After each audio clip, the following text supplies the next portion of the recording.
Last summer, I visited Switzerland with my sketchbooks, watercolors, and any other supplies I could get my hands on. A combination of family visit and hiking in the Alps, this trip wasn't exactly planned with much time for art in mind, so maybe my on-the-go attempts, experiments, and how I kept sketching even after the trip was over can inspire your own travel sketches and make the idea less intimidating. But let's start at the beginning, or rather the end of my previous travel art vlog, a layover in Singapore. I'd sketched a few scenes there and was excited to now slow down and focus on nature scenes instead.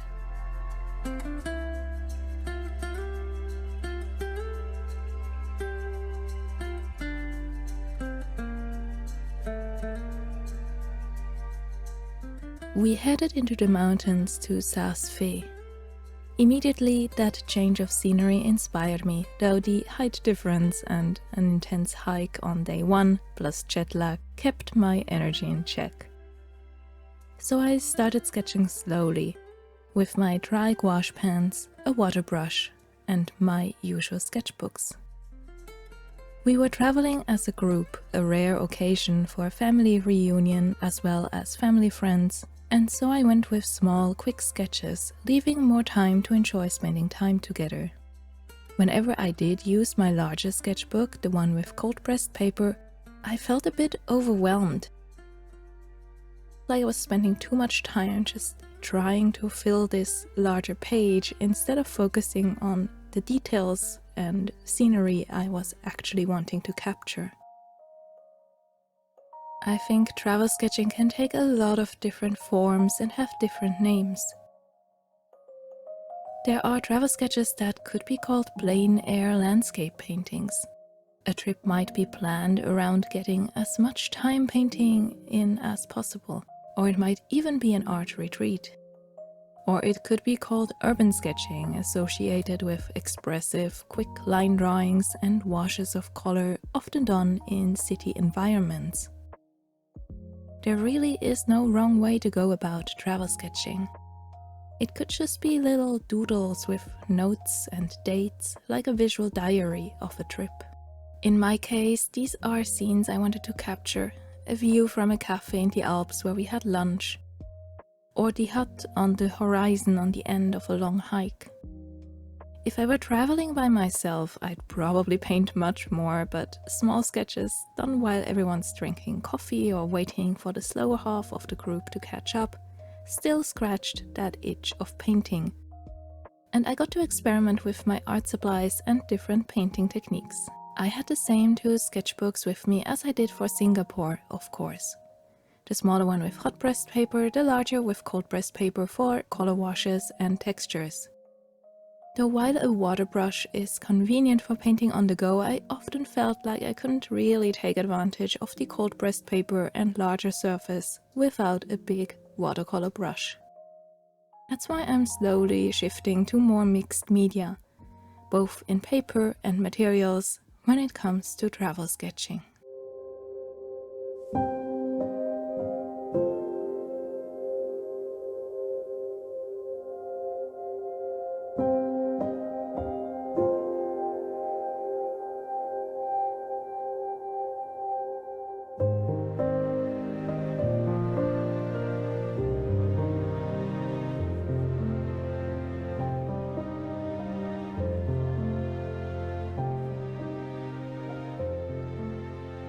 I also had some new art supplies that I'd grabbed just before we left for the mountains. The art store there was tiny, so I just got this small set of Neocolor II and tried to get a feel for them on this trip. Not very successfully yet. As you can see, these colors, as a special edition set, are a bit limited in variety. I think if I had the choice now, looking back, I'd have gotten a more basic but larger set, but oh well, like I said, the selection was quite small.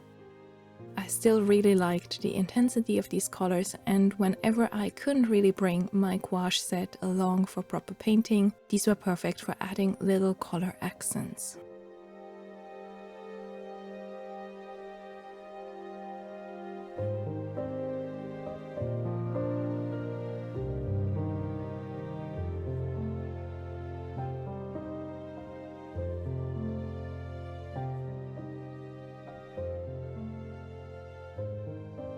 think water-soluble watercolor pencils could also fill a similar niche if you're travel sketching and want something easily portable, but personally I like to have these more intense but also rougher options. The tank brush I had with me had a relatively large brush size, but still it was better suited to the A6 size travel sketchbook rather than the A5 one.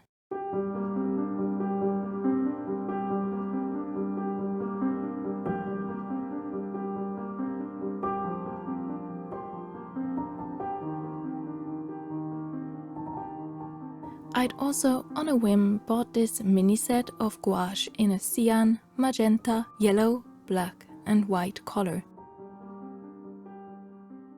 and added them to my travel setup. They create really vibrant yet gentle shades, especially when I ignore the black for most of it, and have a more mousse, lighter texture than my Holbein Gouache. They are now some of my most used paints, so even if you can't find this specific brand, I'd highly recommend you give a CMYK style color palette a try. I'll talk more about that palette later in the video.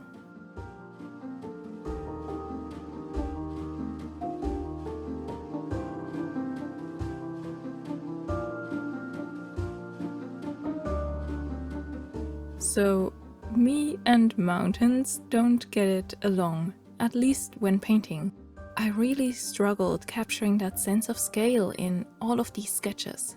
I tell myself it's the small format or the tiny travel setup or the lack of time, but larger brushes or fresh paint on a bigger palette don't change anything if that overall sense of distance is lacking as a foundation. I learned a lot from trying though, and you'll hopefully see a difference once I revisit my mountain sketches from this trip later.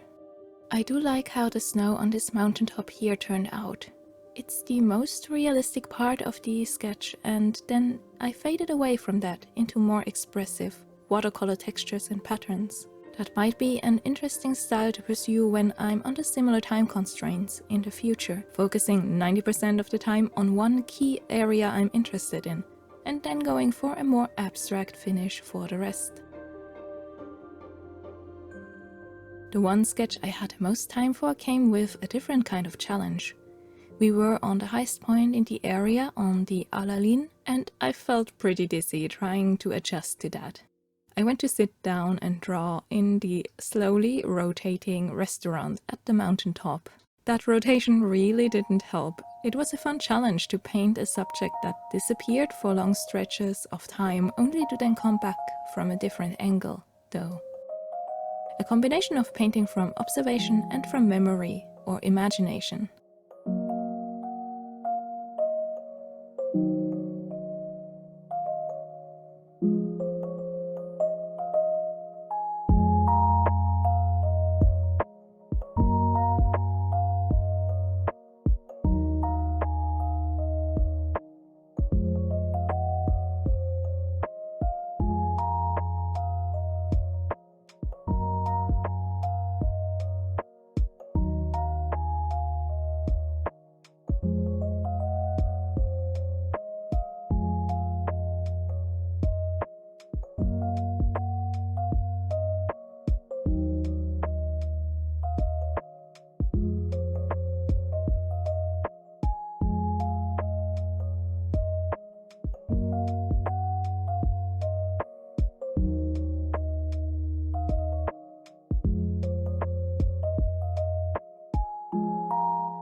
I used the Carandache Luminance black colored pencil to try and push the contrast of the foreground, as that shade creates a really intense, gritty black, especially on textured paper.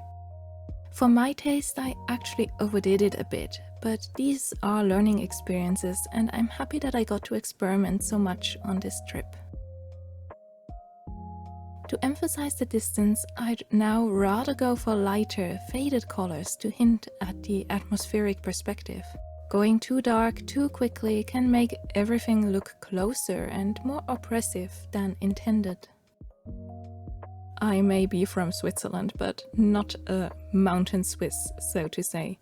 Basel, my hometown, is far away from the Alps, and so this was just as much a tourist vacation experience for me as for my Korean husband. We are also usually cursed with bad weather whenever we visit my family, so this was a lovely break from that. This vacation might have been when I really fell in love with filming too. I still have much to learn, and you can tell from the often shaky or overexposed footage that sketching and filming at the same time aren't a skill I've mastered yet. But I loved finding beautiful angles, close-ups of wildflowers, or the movement of mountain goats over the fields and rock. And documenting them like this left me with lots of references for vast landscapes, distant peaks, and they'll show up again later in my sketchbook.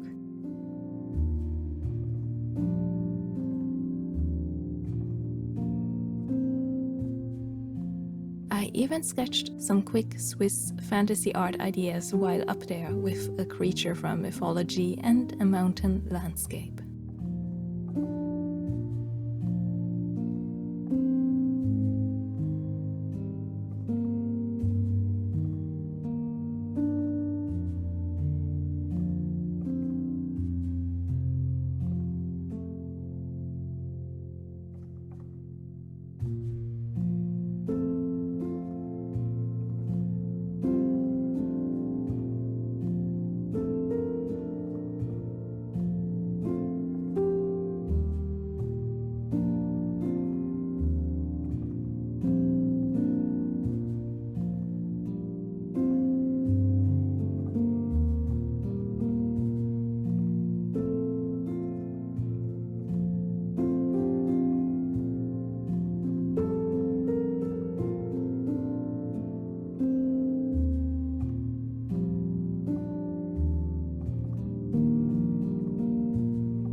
Our trip to Saas-Fee was over way too quickly, and we had a few days left in Basel.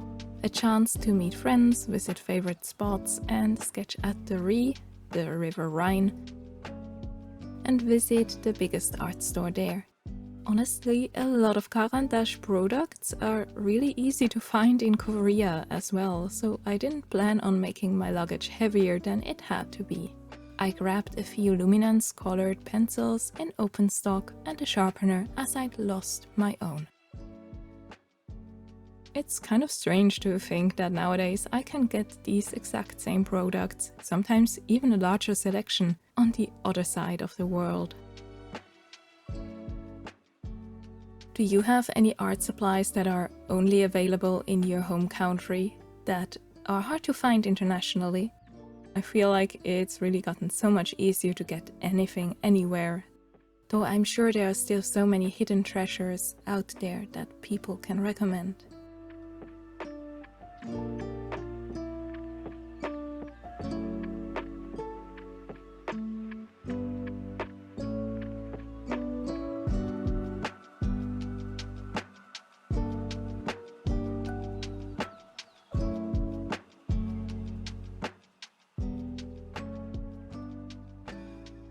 Another helpful friend is my Derwent drawing in Chinese white, a very opaque colored pencil that I like on top of gouache and watercolor sketches. If you're dipping your toes into travel sketching for the first time, I recommend bringing versatile tools. Gouache paints that can be used both as transparent and nearly opaque paint. Colored pencils that pack enough of a punch to layer on top of your paints, but you can also use them for sketches underneath. Maybe a couple of watercolor shades as a base tone. I always carry my favorite Burnt Sienna by Daniel Smith with me, as it's just more luminous than any gouache version could be. Or water-soluble colored pencils or crayons like the Neocolor II. I also bring waterproof pens, though I mostly use them when in cities. Something about crisp lines works better for architecture than for nature. I like the 0.2 size the most, as 0.1 is so small the lines can be overly flimsy, but I still use those for details as well. Those small gouache by Caran d'Ache have been a staple for me lately. The CMYK plus white palette is very limited but can still mix nearly anything, creating very harmonious overall results. Once dry, they reactivate really well and they can go very transparent and luminous, nearly like watercolors. If I had to pick just one sketchbook for a trip like this, where art is a side effect and not a priority, I'd go with the smaller one in A6. But if I go somewhere just to paint, I'd rather bring a larger sketchbook to really spread out and experiment with different compositions. And of course, my trusty water brush for convenience and sketching anywhere.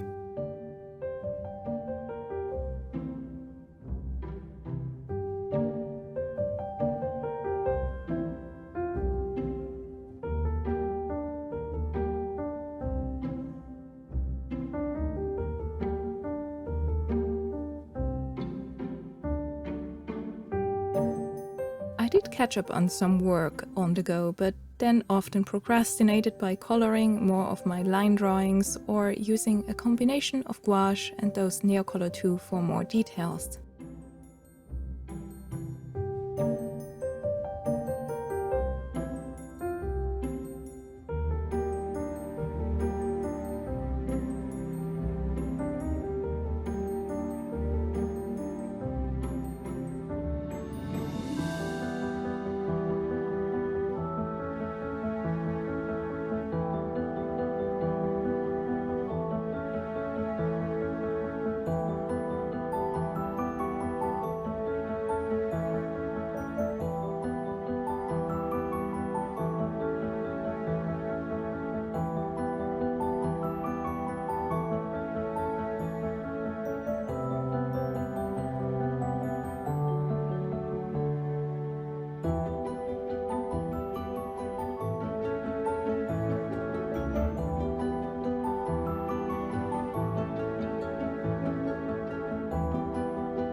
We also visited the Basel Münster. I really liked the quiet of the crypts there and the architecture overall. So I took a lot of photos that are now part of my ever-growing reference collection.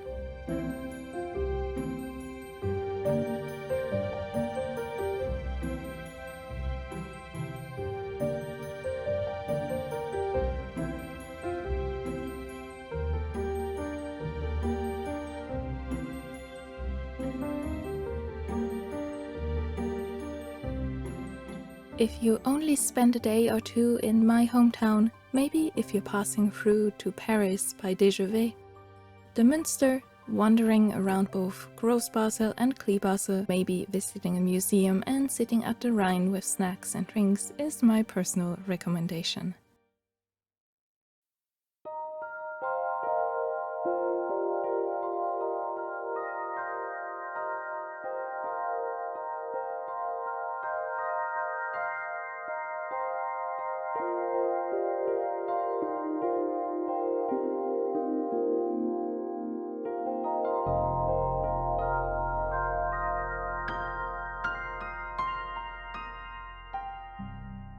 I'd mentioned that I'd revisit my days in the Alps for some future sketches.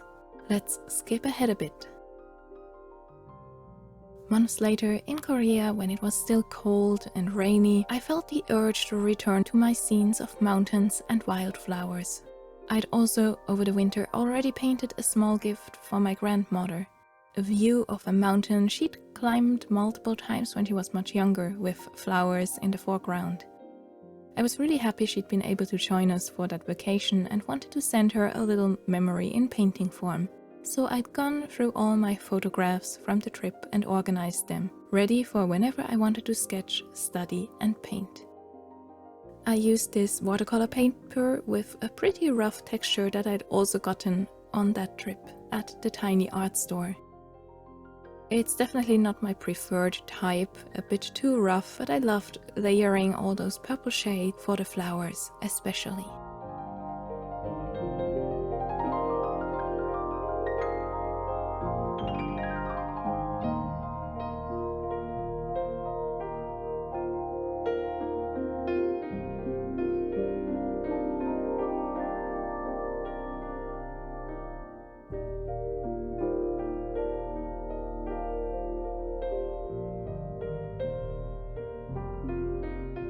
I've collected a few of my pictures as a little reference pack over on Patreon. Maybe those close-ups or landscapes can inspire a sketch or two for you as well.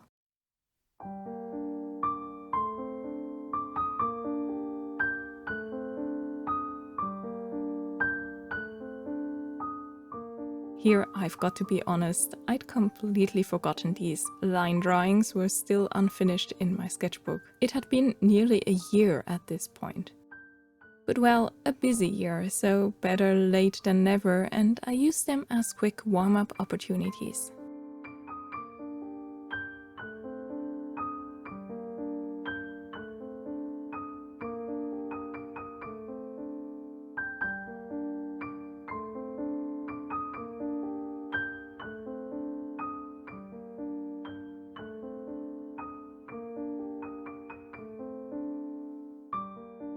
I think line drawings are where I still struggle the most. Even after all this time, I haven't found a style or technique that really resonates with me. Often I end up feeling constrained by the lines, or find the stark black of the line work distracts from the colors.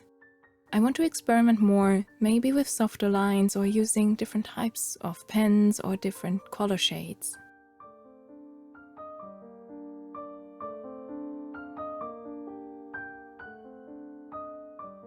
Even when I have line art, I actually prefer painting over those lines, layering with semi-opaque and opaque media.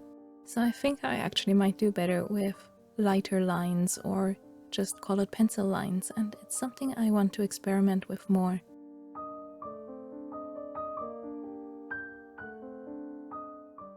I think a medium that then can be used together with watercolors, like the Neocolor, might be a good intersection of that drawing and painting mix.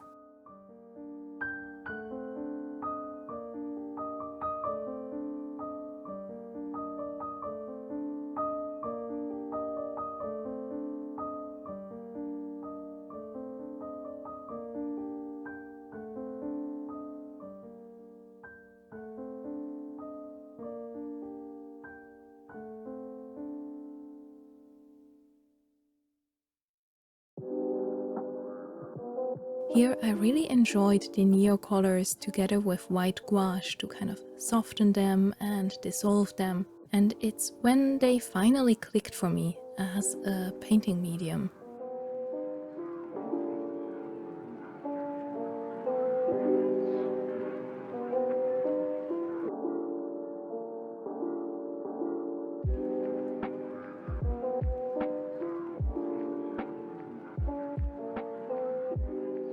Now that I'm painting at home again, my cat of course is ready to help.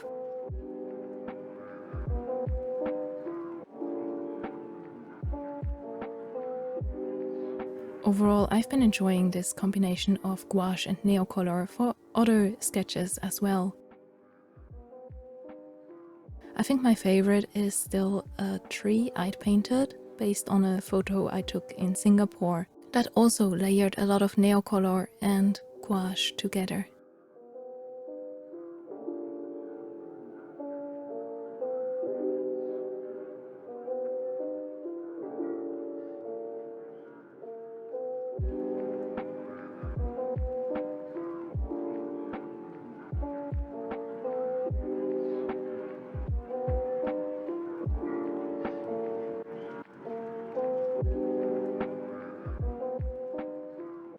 The old houses crowded at the river's edge were reflecting the blue color of the river water and sky brightly that day. So I just kept it at a simple color wash.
The view from that rotating restaurant on the Alaline came back to me, and I gave it another very different try. Do you remember when I'd mentioned I want to combine realistic focus points with more abstract elements? That's what I was trying here.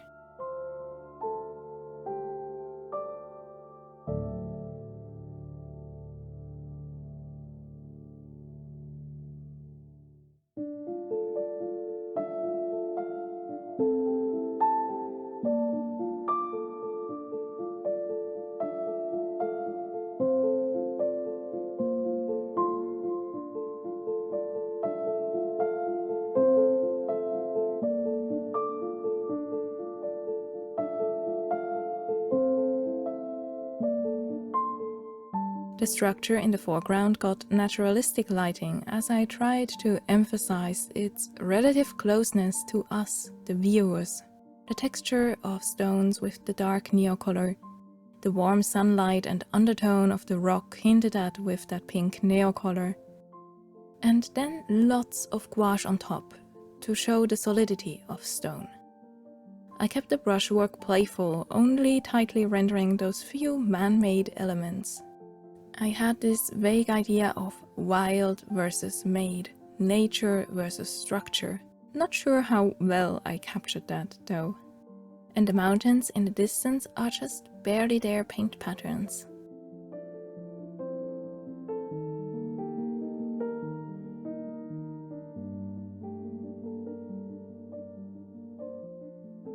The blue is picked up in some parts of the foreground, and the violet shade goes well with the pink neocolor, I think. Overall, I really like this half-experimental, half-study approach to landscapes a lot.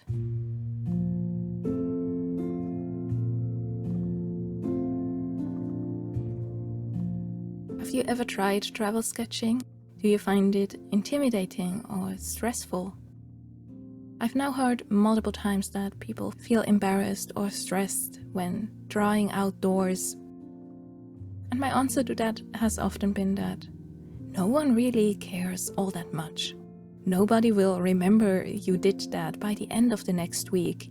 People usually mind their own business, might glance at your sketchbook if you're in a public area, but I've never had any bad experiences. And as long as we feel inspired, it shouldn't be constrained to our own four walls.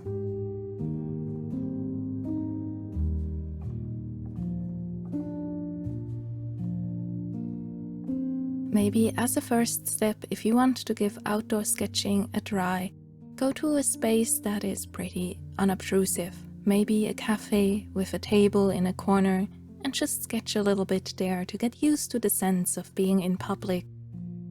And then from there you can maybe move on to landscapes out in nature. Personally, I don't like drawing outdoors in a busy city, mostly because I'm afraid I'm in the way of people that want to pass by.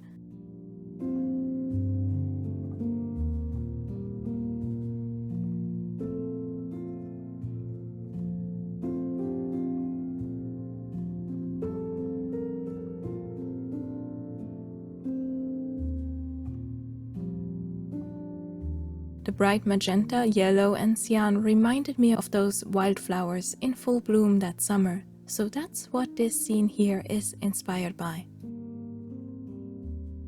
And I just had to include one of those goats we saw, and that followed us everywhere. The sunlight back then was really intense, and so I used the black gouache to block in my shadow shapes immediately. Gouache, of course, dries lighter than it looks while wet, which can be difficult to handle when trying to capture these darker shadows. But I've also just come to embrace it. I don't need a pure, intense ink black, as long as the painting works within its own value scale.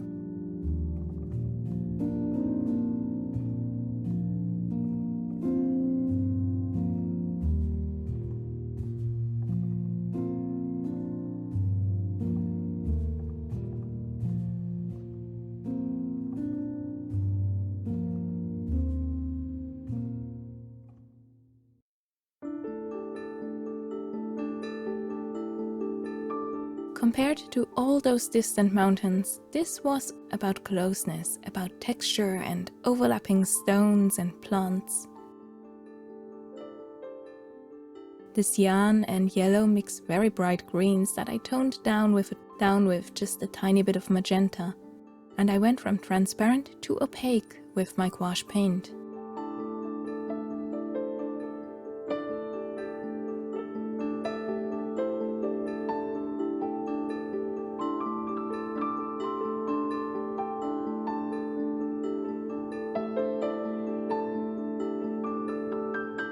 I really want to experiment more with flat, square brushes like this one to block in shapes more quickly. But since I was painting on the back of already used sketchbook watercolor paper, I tried to keep it more delicate, to not destroy the paper completely. It held up surprisingly well.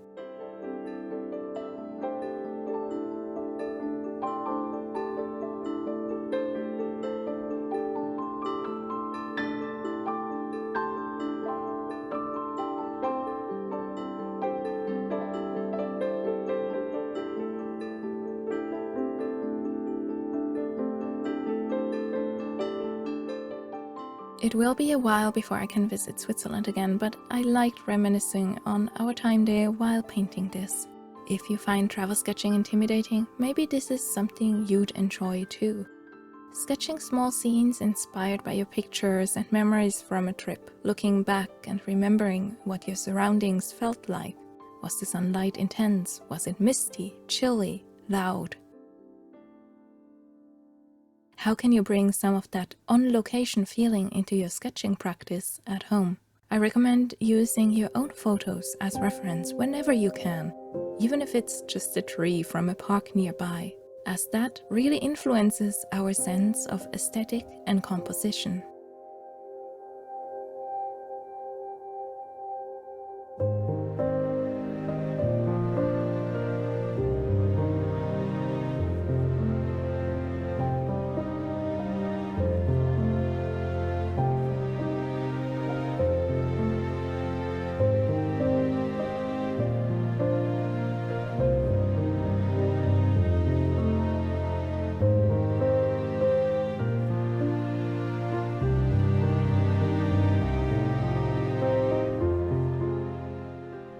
Layering gouache has become one of my favorite techniques for sketching.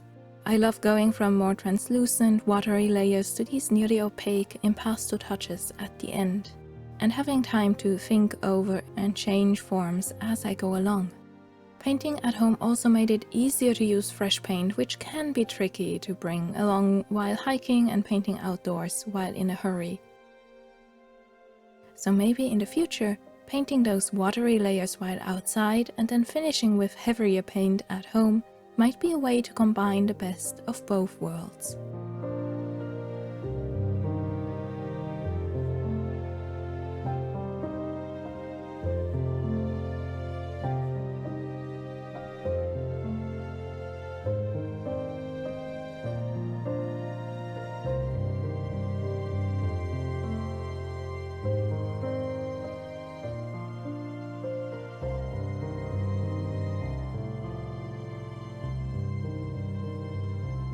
I learned quickly that when using this color palette, I rarely wanted to use just two colors to mix. More often, I'd end up using cyan, yellow and magenta all together, just at very different ratios. It made the colors overall more muted, but also more harmonious, with just the most intense flower colors, a purer color mix, to stand out. Can you tell I had a lot of fun with all my wildflowers? And can you see how this cyan magenta yellow combination can really mix a wide array of colors, but they all flow together harmoniously? If only I could paint like this outside. I still need quite a long time to paint a scene like this compared to those really quick sketches that I did on the go. And the goat actually holding still on a photo was helpful too.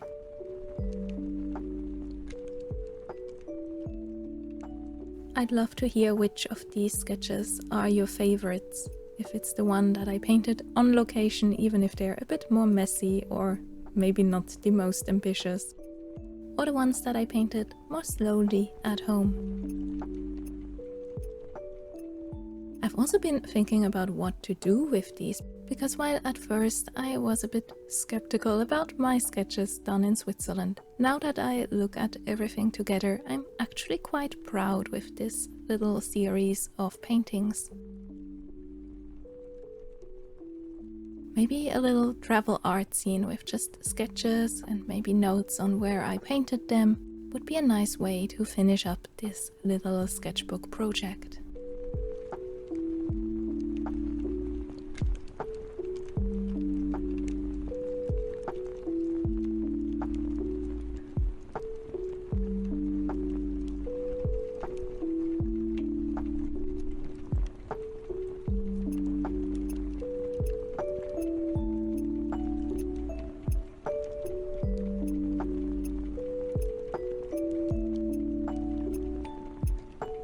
I also want to thank everyone for supporting me over on Patreon.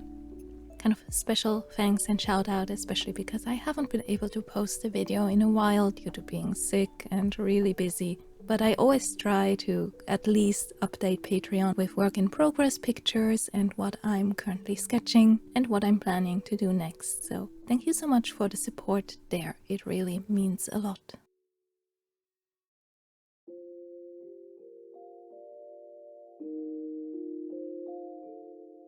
Looking back, my sketches, some of them half finished until quite recently, weren't much to write home about. But I still laid a foundation for landscapes that came afterwards and learned a lot about my art supplies and how to use them under time constraints. Now I'm excited for more travel sketching here in Korea on Jeju Island, and to see how that change from mountain to ocean influences my sketches and colors. I hope you enjoyed this travel art vlog, wobbly footage included, and that you'll give sketching on location a try. It's really not as scary as it may sound like at first, and I think you might treasure the art you create a lot later.